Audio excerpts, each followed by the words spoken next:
McBroom Media presents the McBroom Sisters in conversation with Beto O'Rourke, former Texas Congressional representative. I'm wearing my cowboy hat in your honor. Yay! It looks good on you. Thank you.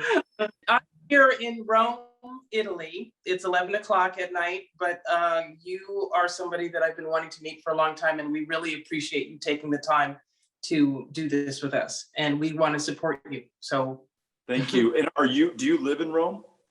yes, most of Wow. the time. There was an election in 2016, and by March of 2017, I had moved out of the country. Gotcha. I Yeah. live in New York. Well, I'm grateful that you all are making the time to do this, including from Rome. And so happy to be with you. Thank you. So we know that right now there's a tremendous debate going on about voter suppression, the new voter laws that are being passed in states like Texas, Georgia, and a number of other ones, Iowa. And so we wanted to talk to you about what's going on, because many people really don't understand how serious voting rights really are. A lot of people, I think, take voting for granted, or they assume, oh, well, it's not going to help anything if I vote, I'm nobody. And they're really wrong and need to be educated. That's right. The President Biden has called this the single greatest attack on American democracy, what's happening all across the country right now. So you mentioned that there are voter suppression bills that have passed in states like Florida and Georgia and Iowa and Montana and more than a dozen others. And there are many hundreds more voter suppression bills pending in states like Texas, where I am right now, and throughout the union. And that's on top of the January 6th insurrection attempt or coup attempt that sought to violently overturn the presidential election. And then, of course, the big lie trafficked by the former president and carried live today by sitting members of Congress, Republicans in positions of public trust, who want us to believe that 2020 was a fraudulent election. That it was fraudulent because of Black voters in Detroit and Philadelphia and Atlanta and Mexican-American voters in Phoenix. That's where their charges of election fraud tend to center, on those communities and specifically those populations. And so it's no wonder that you have voter suppression bills being proposed now that target Black and brown voters across the country. And it's why many people have described this era of voter suppression and voter intimidation as Jim Crow 2.0, because much like the original Jim Crow, which targeted African-American voters, but just African-American citizens in their ability to participate in any meaningful way in our democracy, in the civic life of our communities, that's what we see happening right now, although it's gone far beyond voters of color. It is poor voters, young voters, voters who live in urban communities, and increasingly voters with disabilities. So you're right, this is what we're up against. And folks really need to understand that anything that you care about, raising the minimum wage, securing racial justice in this country, confronting climate change before it's too late, whatever it is, only becomes possible if all of us have the ability to participate in elections, and that those elections are free and fair. That's the fight before us right now. Wouldn't you say then the alternative is otherwise the interests of large corporations and the 1%, those are the only people that will basically have a say in what happens in the United States if these laws pass? That's absolutely right. Power will continue to concentrate in fewer and fewer hands. You'll have a smaller and smaller minority that are making decisions for a country of more than 330 million. And what we just learned from the census data released last week is this is a country that is more diverse than ever. And the population growth and so many of the gains and successes that we see in America are due to a diversifying population that is from all over the world. It's one of the great success stories of America, but it will be lost if that democracy does not allow everyone to participate. And so you ask, what the alternative is, but I think it begs the question, what it is that we can do about it. And there is legislation pending before the United States Senate that has already passed the United States House of Representatives. It is called the For the People Act. And what it would do is it would expand access to voting, including ensuring automatic and same-day voter registration. It would make Election Day a national holiday. It would end the process of gerrymandering, where members of Congress choose their voters, and replace that with an independent redistricting commission. It would get dark money out of our politics. So you just mentioned the power that corporations have. We want to shine a light on the control that they have over members of Congress and the legislation that those members pursue. So what we really need, I think, at this moment is to concentrate public pressure on the president, President Biden, and really encourage him, push him to use the power of that office to gain voting rights through the For the People Act. It's kind of like what the country faced in 1965 at the end of the first Jim Crow 1.0, when we passed the Voting Rights Act of 1965. That was only possible because John Lewis and Dr. King and Fanny Lou Hamer and so many other civil rights and voting rights leaders pushed on LBJ until he then pushed on the members of Congress to get that passed. And that's how we won the day back 56 years ago. It's the same kind of challenge before us right now. So what about the bill that Ossoff has also presented, so that federally the government can impose certain, I don't know the right way to put it, but to guarantee people having the right to vote, no matter what their individual state tries to do to get in the way? Is that a separate from the bill you're speaking of? You know, I believe Senator Ossoff has come up with a proposal. Senator Manchin has come up with a proposal that we understand will be debated by the Senate when they return from this 1-month recess.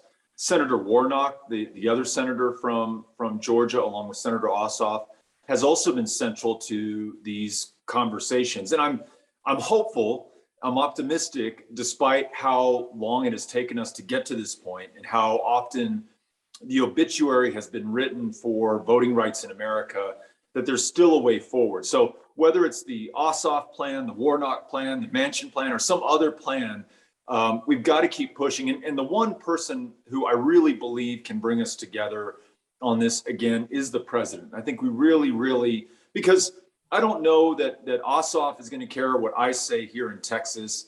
It may not be that Manchin cares what you have to say from New York, but the president represents all of us. And if we all push on him, he can in turn work the relationships that he has with these senators, bring them together, and hopefully get this passed.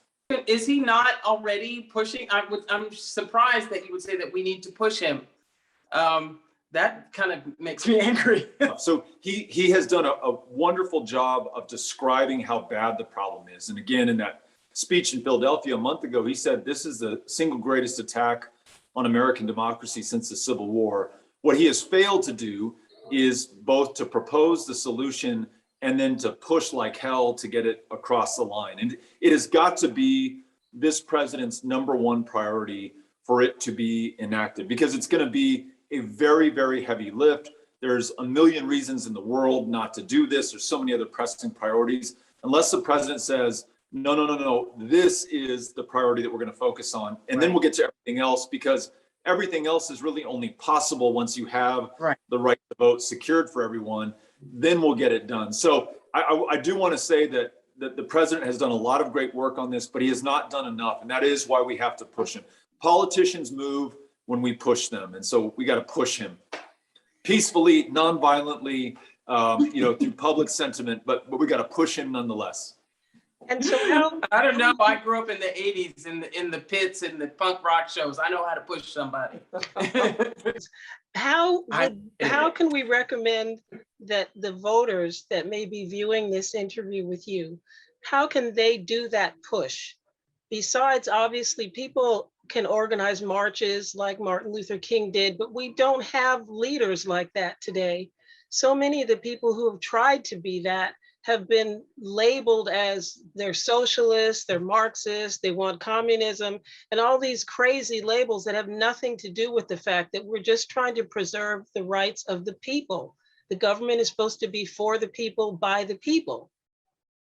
You're absolutely right. And I do think we need to follow much of the lead laid down by Dr. King and John Lewis and others. It really will take marching, and it will take going to the State House steps or to the steps of the US Senate or protesting in front of the White House. And we've got to do it everywhere. So one of those leaders that I do think we have today is Bishop William Barber of the Poor People's Campaign. Yes. He recently led a march almost 30 miles from Georgetown, Texas to Austin, where we then rallied with thousands of Texans in front of the state capitol. That was only a few weeks ago. I know there are marches in Washington, D.C. I think there are going to be days of action throughout the month of August. And there are groups like Indivisible and Move On and others who are helping to organize them. In Texas, it's a group that we started a little while ago called Powered by People. And you can go to the Powered by People website and sign up with us there. But I think it takes that direct, physical, nonviolent, peaceful action. And it also takes, if you can sit down and spend some time writing a note to the president, literally putting it in the mail. If you can reach out to others that you know and encourage them to do the same, he really has to be moved by us. And I think only in these kinds of large numbers with a certain level of personal sacrifice, and we're not asking anyone to get beaten or killed, but we should acknowledge that people were beaten and killed in order to secure the right to vote in the 1950s and the 1960s. We think about Medgar Evers, who lost his life registering people to vote in Jackson, Mississippi. John Lewis, who almost lost his life crossing the Edmund Pettus Bridge from Selma to Montgomery. We can do our part, right? And we don't have to be hurt in the process, but we do have to stand up to be counted right now, because if we fail this moment, we'll fail the future. There just will not be a democracy going forward. So this one is on all of us. Well, we have previously shared when we were talking with Nina Turner about voting for the George Floyd Justice and Policing Act, that it was possible for people to contact their Senate representatives through the website that allows you to choose who you are represented by and then email that person. So can't we do that with Biden as well? Absolutely, you can. You can go to whitehouse.gov. You can reach out to the president through that platform. And I think that's a good start.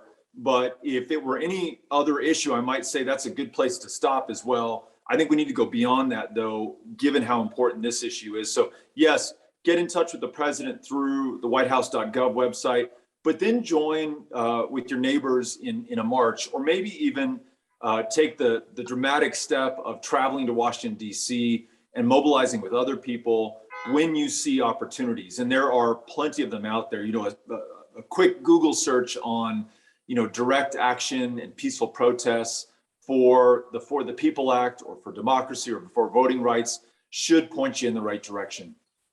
Great. And what are you up to? How can we support you? Oh, thank you for asking. I'm doing this work, right alongside you. So we worked with Bishop Barber on that march in Texas. We are organizing right now all over the state to register voters. There are 3 million eligible but unregistered voters in Texas. And that has a lot to do with how hard we make it in Texas to let people register to vote and to participate in our elections. This is the toughest state of the 50 states in which to participate in our politics. So our volunteers in this group called Powered by People are getting signed up as volunteer deputy registrars, registering voters in our communities, because you can't do it online and it's not easy to do otherwise.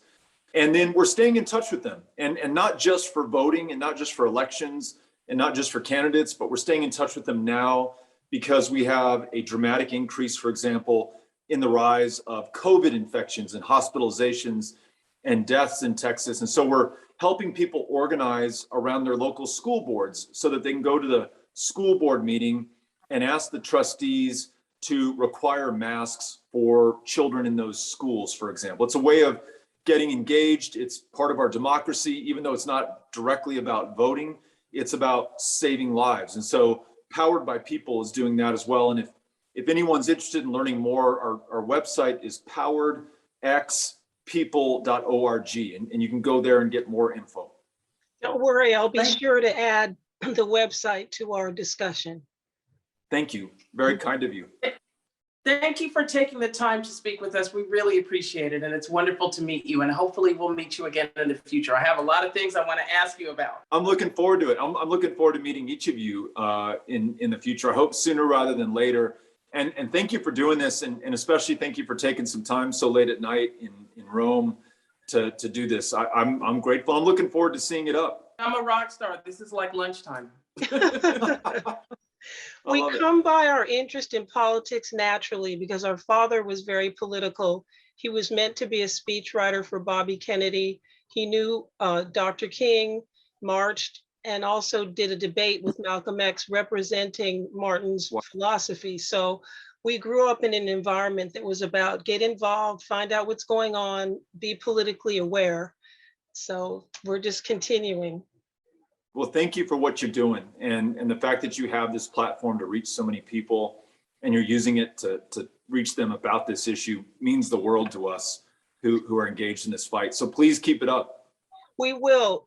Can I ask one last question? Yeah. What is it that they're doing that makes registering so difficult in Texas? You said it's the most difficult out of all the 50 states.